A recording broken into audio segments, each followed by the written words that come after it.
हमारा टॉपिक है electric field intensity on equatorial of N electric dipole. Okay, start करते हैं। Electric field intensity on equatorial of N electric dipole. और most important हुआ करता है ये, ठीक है। समझिए आप, मान लीजिए हमारे पास कोई इलेक्ट्रिक डाइपोल है, ये है वो,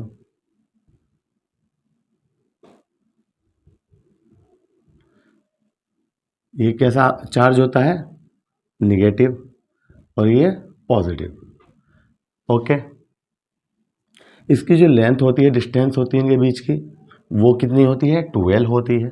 अगर हम इसके मिड पॉइंट में ओ ले लें तो यहाँ से यहाँ तक की क्या हो जाएगी, एल, और ये भी एल। ओके, हमें कहाँ निकालनी है, इक्वेटोरियल पर निकालनी है इंटेंसिटी ऑफ इलेक्ट्रिक फील्ड।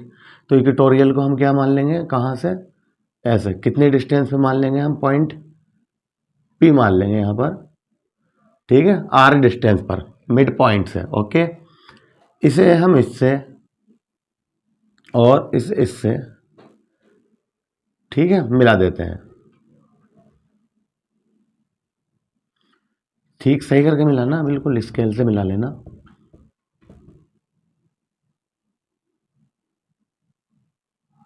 वैसे मिला देते, क्लियर। तो हमें इस पॉइंट पर क्या निकालनी है, इलेक्ट्रिक फील्ड निकालनी है। फिर हम जिस पॉइंट पर हमें निकालनी होती है उस पर हम क्या कहते हैं कि यहाँ पर आके खड़े हो जाओ और देखिए कितने इलेक्ट्रिक वो मतलब चार्ज है। तो कितने चार्ज हैं, आपने यहाँ से चारों तरफ देखा, एक पॉजिटिव और एक नेगेटिव, क्लियर। तो इस पॉजिटिव की वजह से यहाँ पर इंटेंसिटी, इसकी वजह से यहाँ पर इंटेंसिटी, ठीक है। तो इस पॉजिटिव की वजह से इंटेंसिटी निकालना है, लेकिन पॉजिटिव होने की वजह से इसकी इलेक्ट्रिक फील्ड लाइंस किधर की ओर होंगी, बाहर की ओर, और इसकी वजह से जो इंटेंसिटी मिली उसे क्या कह दिया हमने, E1। इसकी वजह से कहाँ की ओर होती है, इनवर्ड, तो कहाँ की ओर होगी, E2। तो E1 भी मालूम हो गया हमें, E2 भी मालूम हो गया। अब बात आती है कि भाई इन दोनों में आपस में इन्हें निकालेंगे कैसे, नेट कैसे निकालेंगे इनका।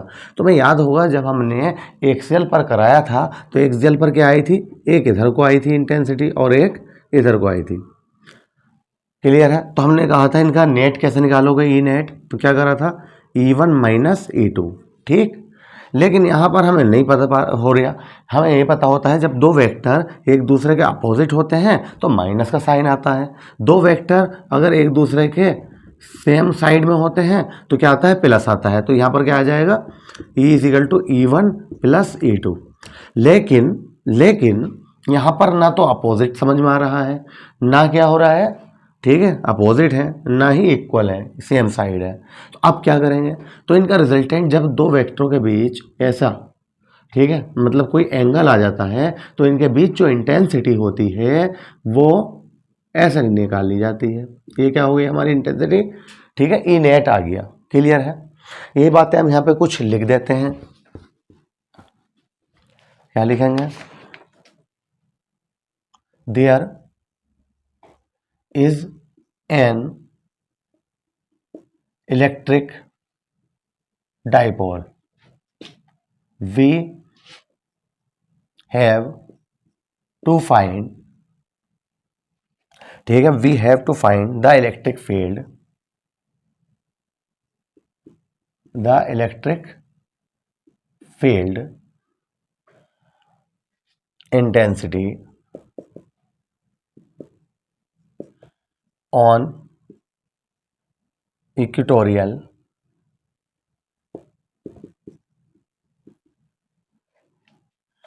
एट पॉइंट P, ठीक है। ये बात हमने यहाँ पर लिख दी है, क्लियर है। There is an electric dipole, we have to find the electric field intensity on equatorial at point P. Okay, हाँ अब बताइए, अब देखो थोड़ा समझो।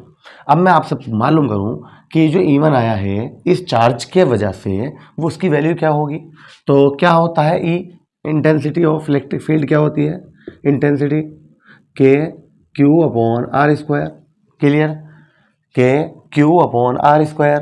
तो क्यू ये है, आर स्क्वायर का मतलब क्या होता है, जिस चार्ज से आप इंटेंसिटी निकाल रहे हैं उसकी डिस्टेंस, चार्ज से उस पॉइंट की डिस्टेंस।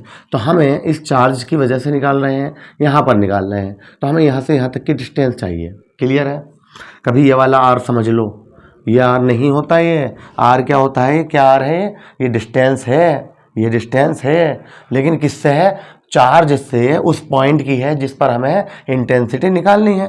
तो चार्ज यह है, हमें यहाँ पर निकालनी है, तो यहाँ से यहाँ तक की डिस्टेंस क्या होगी। तो देखिए बेस हो गया और ये परपेंडिकुलर है, तो कैसे निकलेगा ये, hypotenuse under root R square plus L square. बताओ ऐसे तो हो जाएगा। इसी टाइप से जो ये होगा वो ये होगा, क्योंकि बेस यहाँ पर भी एल है और ये अभी भी ठीक है, ये आर है, तो क्या हो जाएगा, ये भी R square plus L square. अब बताइए, बात समझ में आ गई। आपको चार्ज मालूम है और डिस्टेंस, आपको चार्ज मालूम है और डिस्टेंस, ठीक है। तो बताइए भाई क्या करेंगे अब, प्लस क्यू, ठीक है, प्लस क्यू ऐसे लिख देते हैं हम, intensity due to plus Q, ठीक है, इसकी वजह से। तो क्या आएगी, E1 बोला है हमने, तो E1 is equal to K Q upon under root R square plus L square का होल स्क्वायर। बताइए, ठीक है, अगर हम स्क्वायर हटाएंगे तो रूट कैंसिल हो जाएगा, तो K Q upon R square plus L square. Equation 1 हो गई 1। क्लियर, और हमें यहाँ पर डायरेक्शन भी दिखानी होती है, ये कहाँ पर है, इसे ए कह दीजिए, इसे बी, तो बी पर, और किधर की ओर जा रहा है एरो, एरो देखिए आप, तो बी से कहाँ की ओर, पी की ओर। तो क्या लिख देंगे हम, डायरेक्शन ऑन बीपी, ये लिख देते हैं। क्लियर है, थोड़ा सा और इधर को करके लिख लेता हूँ, ठीक है, कभी आप उसमें मिला दो। देखो दोबारा समझिए क्या कह रहे हैं हम, हमें यहाँ से यहाँ तक की डिस्टेंस मालूम है, ये है। इंटेंसिटी का क्या नाम रख दिया हमने इस पॉइंट पर, पी पर, E1, किसकी वजह से, प्लस क्यू, तो intensity due to plus Q. तो क्या आएगी, E1 is equal to K Q upon under root R square plus L square का होल स्क्वायर। ठीक है, ये तो होती है के क्यू अपॉन आर स्क्वायर, तो K Q upon R square, R की जगह पर क्या आ जाता है, under root R square plus L square. Square से रूट कैंसिल हो जाएगा, तो K Q upon R square plus L square, equation 1। और डायरेक्शन क्या आ गई हमारी, on B P. Clear, B से पी की ओर। अब क्या आएगी, intensity due to minus Q, इस वाले माइनस क्यू की वजह से बताइए पी पर इंटेंसिटी, तो E2 is equal to K Q upon under root R square plus L square का होल स्क्वायर। इससे स्क्वायर से ये रूट कैंसिल हो जाएगा, तो बिल्कुल सेम आ जाएगी जो ये आई थी, Q upon R square plus L square. Equation क्या बनी, 2। और इसकी डायरेक्शन क्या होगी, पी से किधर की ओर है, ए की ओर, तो पी है ऑन पी ए। यहाँ तक बताइए, E1 और E2 मिल गया, E1 की वैल्यू ये है, E2 की वैल्यू ये है, E1 की वैल्यू ये है, E2 की वैल्यू ये है। क्लियर है, अब बात आती है कि हमें नेट कैसे निकालें। तो अभी आपने देखा यहाँ पर क्या हुआ था, एंगल आ रहा है थीटा, यहाँ पर भी एंगल आ रहा है थीटा। बताओ जितना ये होगा इतना ही होगा, सेम है। अब बात यही, ये जो ई होगी ये किस पे डिपेंड करेगी, तो जहाँ पर भी थीटा एंगल आता है वहाँ पे दो कंपोनेंट बन जाते हैं, एक हॉरिजॉन्टल और एक परपेंडिकुलर। ठीक है, एक हॉरिजॉन्टल और एक वर्टिकल कह दीजिए या परपेंडिकुलर। ठीक है, तो आप एक बात बताइए, देखो एक एंगल ये आ रहा है, तो अगर मैं इस पर एक लाइन ऐसे ड्रॉ कर दूं तो थीटा है, इस साइड में क्या आ जाएगा, E1 कोस थीटा, और ऊपर क्या आ जाएगा वर्टिकल में, E1 साइन थीटा। समझ रहे हो? मैं यहाँ पे समझा देता हूँ, सुनिए सुनिए। जैसे कि ये है, कितना एंगल बनना है, थीटा, इसकी वजह से बताना चाह रहा हूँ मैं E1 की। ये E1 था, और जब यहाँ पर एंगल थीटा है तो आपको ये तो पता ही होगा, जब थीटा एंगल बनता है किसी के बीच भी, दो वेक्टर्स के बीच, तो वहाँ पर दो कंपोनेंट काम करने लगते हैं। एक आ जाता है पर वर्टिकल जो होता है इधर आ जाएगा E1 साइन थीटा, और इस साइड में क्या आ जाएगा, E1 कोस थीटा। अब बताइए, बात समझ में आई? क्लियर है? अब आप कहोगे एक इसकी वजह से भी तो है, इसकी, ये जो E2 है। तो अगर हम यहाँ देखें, फिर दोबारा देखो, यहाँ पर भी एंगल थीटा, ठीक है, तो यहाँ पर क्या आ जाएगा, ये E2 था, तो E2 साइन थीटा, और यहाँ पर क्या आ जाएगा, E2 कोस थीटा। इसका मतलब ये पता चला, ये जो है, ये जो वेक्टर दिखाई दे रहा है तुम्हें E, तो ये किस पे डिपेंड करेगा, E1 cos theta plus E2 cos theta, total हो जाएगा। समझ रहे हो मेरी बात? फिर दोबारा सुनो, फिर दोबारा सुन लो कि E1 और E2 के बीच एंगल आ रहा था, और जब हमने E निकालनी होती है, इस पर E नेट निकालनी होती है, तो हम यहाँ पर दो कंपोनेंट बना लेते हैं। एक हो जाता है ऊपर की ओर वर्टिकल, वहाँ पर आता है हमेशा साइन, और हॉरिजॉन्टल के साथ क्या आता है, कोस, जो भी चीज़ होती है यहाँ पर, ठीक है। तो हमने देखा कि यहाँ E1 था, तो इस साइड में क्या आ गया, E1 कोस थीटा, ऊपर क्या आएगा, E1 साइन थीटा। इसी टाइप से यहाँ पर ये जो E2 था, तो इस साइड में क्या आ जाएगा, जहाँ पर एंगल होता है उसके साथ में हमेशा कोस आता है, और जहाँ पर एंगल नहीं होता, देखो यहाँ पर एंगल था तो इसके साथ में क्या आ गया, कोस, और जहाँ पर एंगल नहीं होता जैसे यहाँ, ठीक है, तो यहाँ पर क्या आएगा, साइन। ठीक है, ऐसे ही याद रखना। वैसे 11th क्लास की बात होती है, 11th क्लास के फिजिक्स में पढ़ाए जाते हैं वेक्टर एनालिसिस में, ठीक है ये बातें, मगर फिर भी समझ लीजिए आप। तो इसका मतलब यहाँ पर क्या आना चाहिए, E1 है, तो यहाँ पर क्या आएगा, E1 कोस थीटा। तो ये जो E होगा, ये जो E होगा, ये किसके बराबर होगा, ये बता दीजिए। तो ये E बराबर हो जाएगा E1 cos theta plus E2 cos theta. ये कहने का मतलब है हमारा E is equal to E1 cos theta plus E2 cos theta, E2 cos theta, ये इक्वल हो जाएगा। तो अब हमें यहाँ पे ये निकालनी है, इंटेंसिटी 8 पॉइंट P, ठीक है, P पर इंटेंसिटी क्या होगी, तो आप क्या कहोगे कि E इक्वल हो जाएगा E1 cos theta plus E2 cos theta.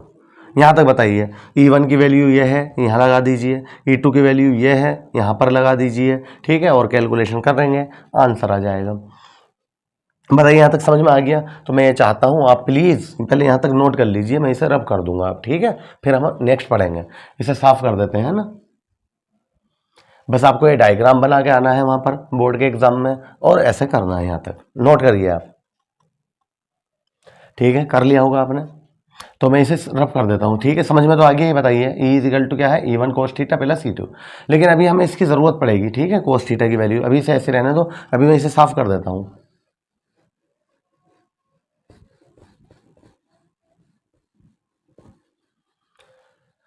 हाँ, मैं इसे ऊपर लिख दूँ यहाँ पर, E इज इक्वल टू क्या आया है, E1 cos theta plus E2 cos theta. आपने यहाँ तक नोट कर लिया होगा, ओके।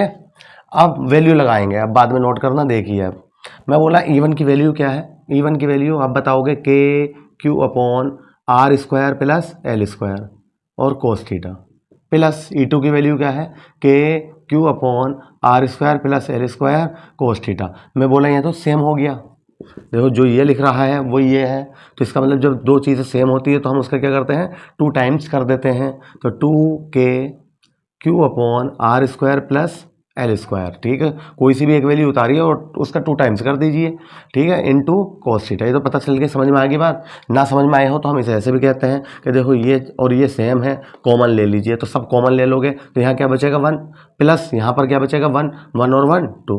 क्लियर है? अब तो आगे बढ़े। हाँ भाई, अब बताइए, यहाँ तक समझ में आ गया। अब आप कहेंगे कि यार सर हो गया कंप्लीट, अब क्या करें इससे आगे, तो मैं ये कहूँगा, देखो किसका नाम आया है, इलेक्ट्रिक डाइपोल। जब इलेक्ट्रिक डाइपोल का नाम आता है तो वहाँ पर इसका मोमेंट का आना ज़रूरी होता है।